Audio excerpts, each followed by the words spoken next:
Hi, hello, hello sa mga kumari ko dyan na nakamiss sa akin. Nakamiss ba?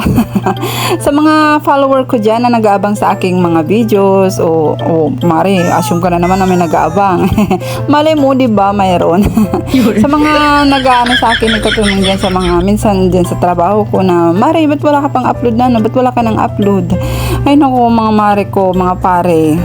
Sobrang busy si Marin yung Lidigard, mga mare. Tsaka may pinagdaan ng kunting problem lang naman sa work, mga mare. So, minsan din natin naiwasan, nagkakamali talaga tayo sa work. Lalo sa mga kagaya ko sa reporting, sa mga ganun, mga mare, is may mga kunting sablay. So, pag kunting problema lang kasi sa akin, mare, stress talaga ako, mare. Minsan din na rin ako nakakakain pag may kunting problema, mare. Hindi ako sanay na may mga problemang iisipin.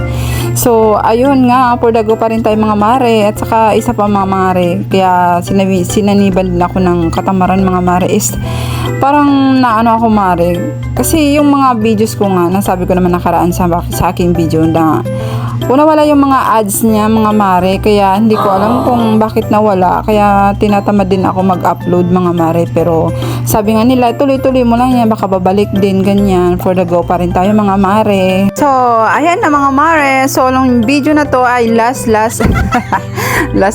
talaga. last. Nakarang buwan pa, mga mare. So, naburo na ito sa aking gallery, mga mare, mga videos ko. Hindi ko lang na-edit, mga mare. So, last month is, galing ako night shift niyan, mga mare. Pag uwi namin ni mare kong Irene. So, ayan, magka-ship kami niyan noong time na yan. So, dumiretso kami ng Manggahan dyan sa Commonwealth Market, mga mare, para mamili ng aming mga bilihing sa bahay, kagaya ng mga gulay. Ay, wala pala akong gulay na bili dyan, mga mare, puro mga isda at saka karne. So, ayan, nag-usap kami ni Maring Irene kasi nga mga bibilihin siya doon. So, sumabay na rin ako. Sabi ko, doon na rin ako bibili ng mga isda, mga manok at saka mga karne na pang-stock sa ref namin, mga mare. Kasi nung time na yan, mare, tuwang-tuwa talaga ako kasi medyo malaki-laki yung sinahod ko, mga mare. Kasi ba naman, mga mare, kulang kami, kaya halos walang day off. Kaya nakompleto ko yung 15 days noon. Kaya malaki-laki yung sinahod ko dyan. Kaya nagkaroon ako ng budget sa pamamalingki, mga mare. Sinulit ko na, mga mare. Alam niyo ba, mga mare, sobrang mahal talaga ng mga bilihin ngayon, mga mare. Pagdating dati ang budget ko lang sa pamamalingki, mare, dyan sa Commonwealth Market, 2,000 lang, mare, puno na yung ref ko niyan. Pero nung nakaraan, mare, nang namalingki ako dyan, yan nga yun, parang kulang pa yung 3K, mga mare. As in, talagang mahal na talaga yung mga bilihin, mare, sobra. Kaya ang hirap-hirap na ng buhay, mga mare, kung hindi tayo marunong magtipid, dumiskarte, mga mare. Ay naku, talagang nga talaga ang pamilya, mga mare.